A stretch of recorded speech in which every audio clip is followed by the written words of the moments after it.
Here's a question you've probably never asked. If a story scares an entire nation for real, does it matter anymore whether it started as fiction? Case file number 12. 10 Yokai.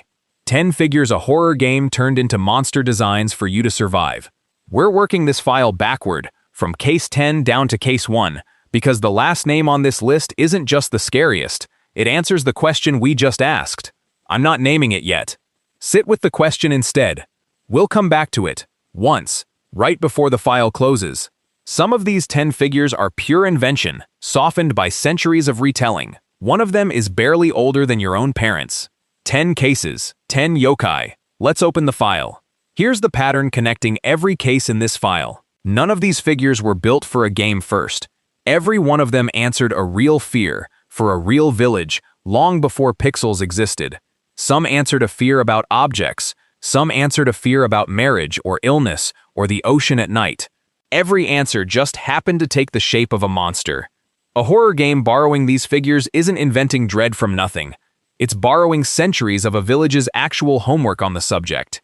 Which is exactly why counting down through these 10 names in order matters. Each one raises the stakes on the same underlying question. Which raises a better question: if a monster explains something true, is it still just a monster, or is it evidence? Surprising fact, at least one of these 10 cases isn't folklore at all. It's a documented event, with newspapers, police reports, and a real national panic attached to it. Keep that question turning over as we go. 10 cases from now, you'll have your answer, whether you like it or not. None of these figures started as entertainment. Every single one of them started as something a real person needed to explain, out loud, to someone else. 10 field reports. 10 yokai. Let's start. Case 10. Hihi.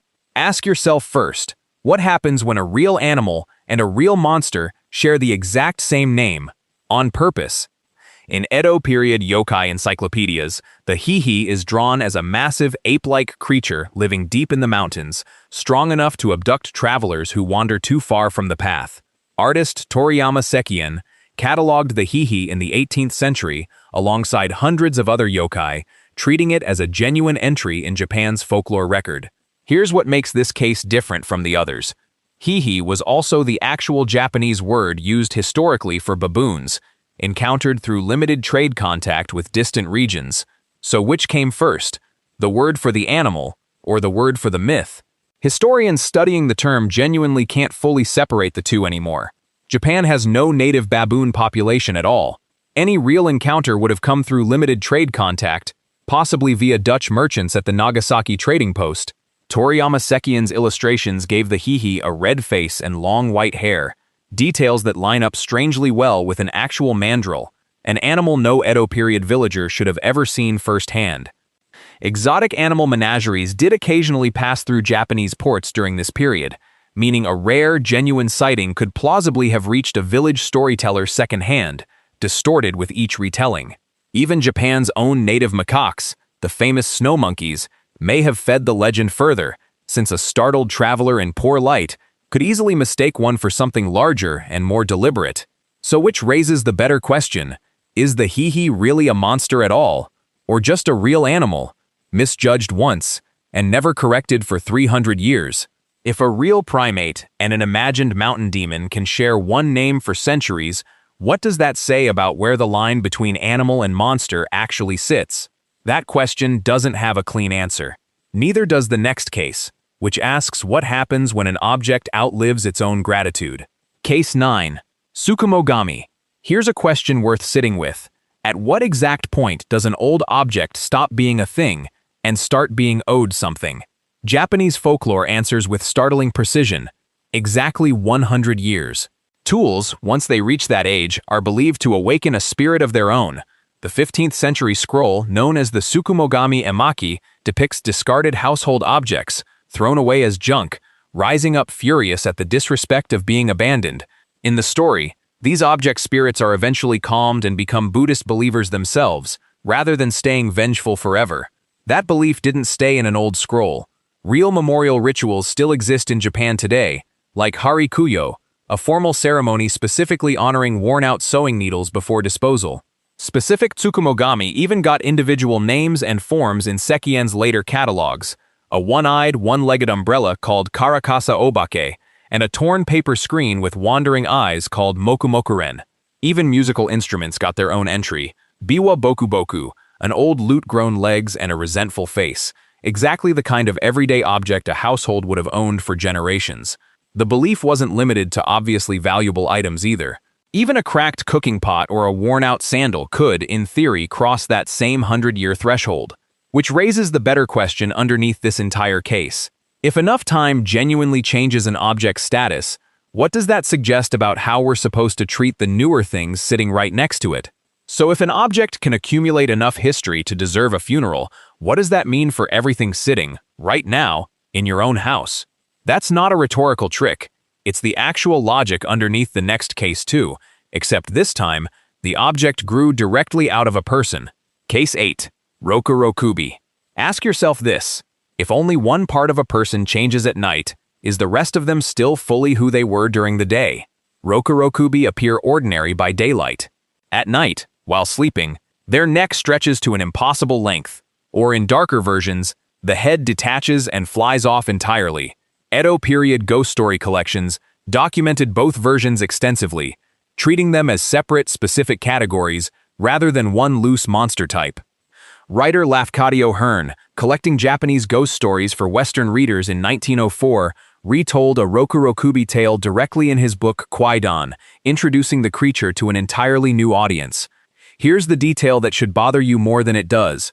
In most versions, the person has no memory of what their neck, or their head, did while they slept. Some tellings blame a broken religious vow in a past life, passed down as an inherited curse the person never personally chose or earned.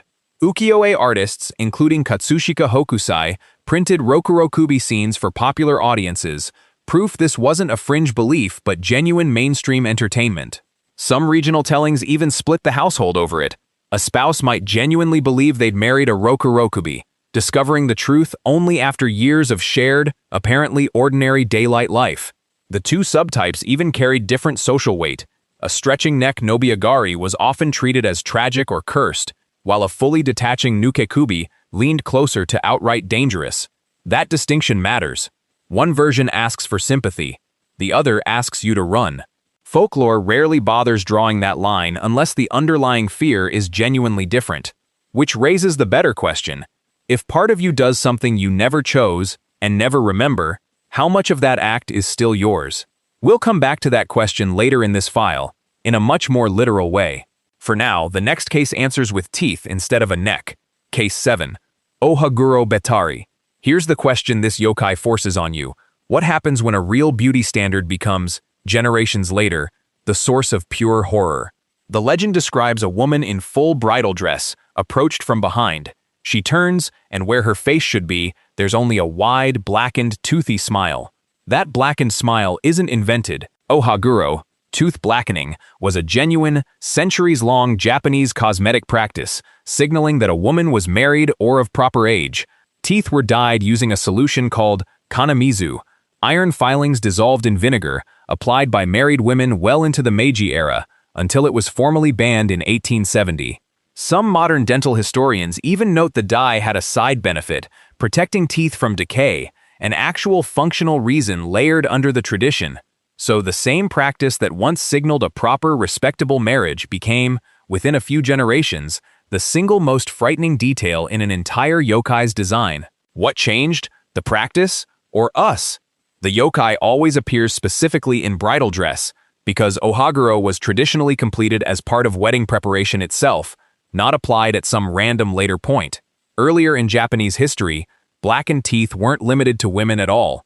Heian-era court nobles of both genders wore it as a mark of status. The kanamizu dye solution itself, iron filings steeped in vinegar and tea, had to be reapplied every few days, meaning upkeep of the look was a real, recurring part of a married woman's routine. By the time Japan modernized in the Meiji era, ohaguro was framed as backward and embarrassing to Western visitors, which is likely exactly why it curdled into horror imagery so quickly afterward. Which raises the better question for the rest of this file. How many other yokai on this list are simply an old, abandoned custom, wearing horror as its final costume? Next case doesn't answer with horror at all. It answers by removing the fear from the file completely. Case 6. Inari. Try this question on. What if the scariest looking figure on this list isn't actually one of the monsters? Inari is a major Shinto deity, governing rice, agriculture, and prosperity, worshipped at thousands of shrines across Japan, most famously Fushimi Inari Taisha in Kyoto. Here's the correction worth sitting with. Inari is not a fox. The fox statues you're picturing right now are messengers, servants of Inari, not the deity itself. Fushimi Inari's famous thousands of red torii gates were donated individually by worshippers and businesses, each one inscribed with a name and a date, a tradition still active today. So if the most recognizable fox imagery in this entire file actually belongs to a benevolent rice god, why does a horror game still find it worth including at all? Inari shrines, called Inari Jinja, are the single most common shrine type in Japan, with more than 32,000 counted nationwide by Shinto shrine associations. Inari's own gender isn't fixed either, appearing as male, female, or androgynous depending on the region, a flexibility almost none of this file's other figures share. Businesses today still pay to donate a new torii gate at Fushimi Inari, continuing a tradition of physical gratitude that has run, uninterrupted, since the Edo period. Walk the mountain path today and you'll pass thousands of these gates in a row, each one a literal, physical receipt of gratitude left behind by a real donor. So if that many people still walk that mountain to say thank you, what does it mean that a horror game placed the same deity beside 9 actual monsters? Which raises a better question for the rest of this file. Maybe fear was never really the requirement for making this list. Cultural weight was. Keep that in mind. The next case is the one this whole file has been building toward, and it isn't folklore at all. We're halfway through this file. The next case is the one I genuinely could not stop thinking about. Case 5. Kuchisake-Onna. Ask yourself honestly, how old do you think this legend actually is? The slit-mouthed woman wears a surgical mask and asks one question, am I pretty? Answer wrong, hesitate, or try to run, and she removes the mask to show a mouth slit from ear to ear. Here's the detail that should genuinely unsettle you. This isn't ancient folklore at all. It exploded as a real, documented mass panic across Japan in 1979. Schools issued formal warnings. Parents began walking children home directly. Newspapers covered sightings as an active, ongoing public safety concern, not a ghost story. Sociologists studying urban legend panics still cite this specific case as one of the clearest examples of a story spreading fast enough to function as a genuine, real-time event. Reported countermeasures spread just as fast as the sightings, answering so-so instead of yes or no, or offering hard candy to distract her before she reacted. Variants of this exact legend resurfaced in South Korea in 2004. Proof the story could still jump borders decades after its original panic supposedly ended. Folklorists specifically point to this case as one of the first yokai-style legends to spread primarily through rumor and mass media, rather than the slower oral village tradition behind almost every other case in this file. Some researchers have since connected the legend's rapid spread to underlying childhood anxieties of the era, though no single confirmed origin point for the very first sighting has ever been established. Think about what that actually means. An entire country's fear, and nobody to this day can point to the exact moment it started. That alone should unsettle you more than the scissors. So if a story invented within living memory can trigger a nationwide panic, what does that tell you about every other case in this file, the ones we assume are safely ancient? That question should follow you for the rest of this list. The next case answers it halfway, quite literally, with a mask still mid-transformation. Case 4. Namanari. Here's the question worth asking before the legend even starts. What does a monster look like in the exact middle of becoming one? In classical No theater, Namanari is a specific mask, distinct from any finished demon, representing a woman whose jealousy has begun to change her, but hasn't finished the job yet. Small horns are budding. The face is still mostly human. No mask carvers built an entire intermediate category, specifically to show transformation as a process, not a switch. This mask exists as a formally separate object from the more famous demon mask waiting at the end of this file, used deliberately earlier in a No performance's emotional arc. No mask carving actually maintains an entire graduated system for female suffering and rage, from quieter, vengeful spirit masks all the way up to Namanari, treating jealousy as a process worth staging in stages. Actors performing with a Namanari mask are trained to hold the head at specific tilts, deliberately keeping the expression unresolved, neither fully sorrowful nor fully monstrous yet. Audiences watching a Namanari scene are meant to feel the dread of what's coming, rather than the relief of a transformation already finished. Which is exactly the emotional trick this file has been running on you as well, one case at a time, since case 10. So if a culture builds an entire mask just to represent the middle of a transformation, what does that suggest about how seriously it took the beginning of that same emotion in real people? Which raises the better question for the rest of this file. Maybe the most dangerous point was never the finished monster. Maybe it was always the moment right before. Next case answers a question you didn't know you were allowed to ask about a word you already knew. Case 3. Ayakakashi. Try this question first. What happens when a horror game takes a real folklore term and quietly reshapes it into something new? The broader word Ayakashi genuinely exists in Japanese folklore, traditionally describing strange lights and apparitions appearing over water, warning sailors of danger or shipwreck ahead. This specific figure, as shown in the game, doesn't map cleanly onto one single fixed traditional yokai the way most other cases in this file do. Sailors historically treated Ayakashi sightings as a direct warning. A ship that ignored the lights or reacted wrong was said to be pulled under or cursed for the rest of its voyage. Ayakashi was always closer to an umbrella term for unclear, formless apparitions than one fixed character, which is exactly why turning it into a single design took real invention, not simple adaptation. Some coastal regions used the word for a specific phenomenon, rows of strange lights strung along the horizon, mistaken by exhausted sailors for a harbor that wasn't actually there. A ship's crew that altered course toward those lights, according to the old warnings, rarely made it back to report exactly what they'd actually been chasing. If that's true here, what does it mean for every other case on this list where we assumed a fixed shape existed, long before anyone actually agreed on one? Here's the honest answer. It's best understood as the game's own reinterpretation, built on real folklore roots rather than lifted directly from one documented legend. If that's true here, what does it mean for every other ancient monster you've ever accepted from a movie, a game, or a campfire story without checking the original source first? That's not a trick question, and it doesn't have a comfortable answer. Sit with it. The next case gives you something closer to solid ground.